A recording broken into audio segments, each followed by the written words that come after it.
And welcome back to Daily Wrap. Let's read some of your viewer comments as promised. First up, we have a comment from Yoshua who says, I'm a 58-year-old American Jew living in Israel. I think that Mike Huckabee really gets it.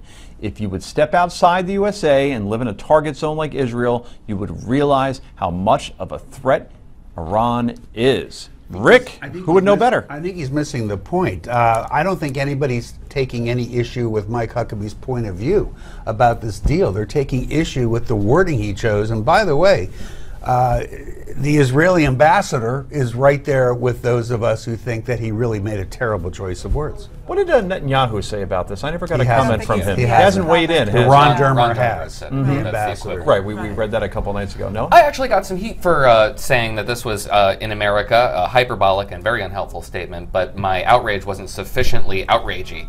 So I got a little bit of heat, and I didn't do that specifically because I don't understand the Israeli experience. I don't know what it's like to live with Qassam rockets over your head and with a siren going off every 2 minutes. I don't know what that's like, and I don't know what it's like to fear for your being obliterated by a nuclear weapon that's delivered to you via Hamas through Lebanon. I don't know what that's like, and I refuse to comment on that. So there is a certain amount of experience that I think we should be a little bit more respectful of. What people took an objection to is this notion that President Barack Obama is Demyanuk, who's shoveling Jews off into the oven. That's unhelpful, that's crude, that's ugly. I saw it as Neville Chamberlain, and Heather did as well, and some other folks saw it exactly as you saw it. But the problem is that when you use a metaphor like that, again, that's what we're talking about instead of the deal. The deal itself. That's right. We should be talking about the deal.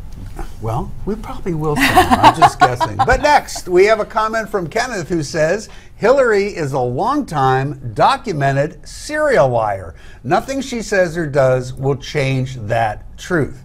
Kenneth, that's a little intense. Ken was probably a Hillary voter. I doubt it. And then ever since the dead broke comment has suddenly, look, this is something that obviously every Republican will say about Hillary when the general election comes up, that you simply can't trust her. That is the bumper sticker, a long one, mind you, I will give Kenneth that we're going to hear. I will give Kenneth this. Hillary is a politician. And to me, if you're a politician, you probably are a serial liar. There are degrees of lying, though. Yeah, I mean, she's really, we know her trustworthiness is in the It's not good. It's not good, and there's a reason for that. And that idea, that premise, is one that is going to continue. Well, but the funny part is, I mean, he's saying she's a big liar. Now, if Hillary's trustworthy numbers, as disastrous as they are, is less tied to a lie she may have told as opposed to her behavior. Well, and lies about her behavior. Is that she lied. Right. A lot. And it's documented, behavior. it's provable, they're very shallow and transparent, and they fall apart within minutes. They're bizarre lies. They're like lies a 3-year-old would tell, where you would just go and fact check it and immediately know that you're lying. It is compulsive. It's strange behavior. You think Mike Bloomberg's watching right now? Because, Mike, there may be an opening in the Democratic Party for, the vice president. Vice president. If they're going to fall back on anybody, it is the sitting vice president. Not the San Antonio mayor. Latino. No, not yet. Oh, not yet? Mr. Castro. Right. He's the beat. That's a West Wing script. Right. That was right out of the West Wing. Okay. Well, I was talking to Martin Sheen just a couple nights ago, and he said, last night we asked who else should run for the Democratic ticket. Kay says she agrees with me. Elizabeth Warren is a good choice instead of Clinton. She's a woman, okay. She's to the left of Hillary, but she's unknown and fresh. Okay, not a lot of baggage. That is true. With Warren, it's kind of like Sanders in that you're at least getting somebody principled and somebody that isn't lying in any capacity. She believes what she says and says what she believes. I agree she's principled. I think she's a wonderful woman, and she has a zero chance of ever being elected president of the United States. She does have a record. She does have a history.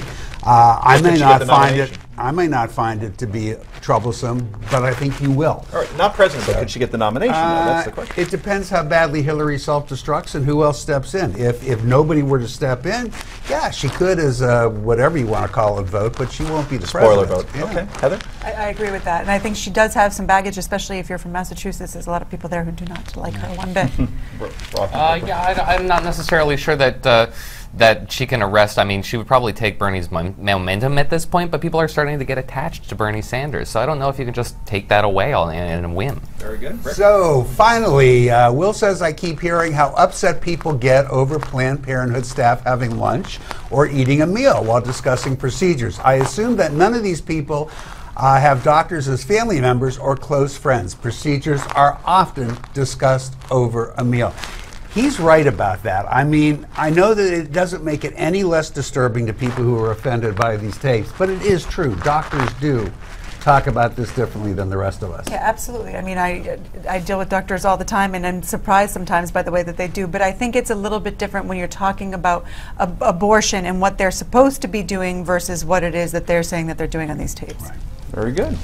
Well, remember, if you want to weigh in on any of these issues we talk about here on the show, be sure to go to newsmax.com/comments and let us know what you think. We say we're going to read them on the air, and we actually do that.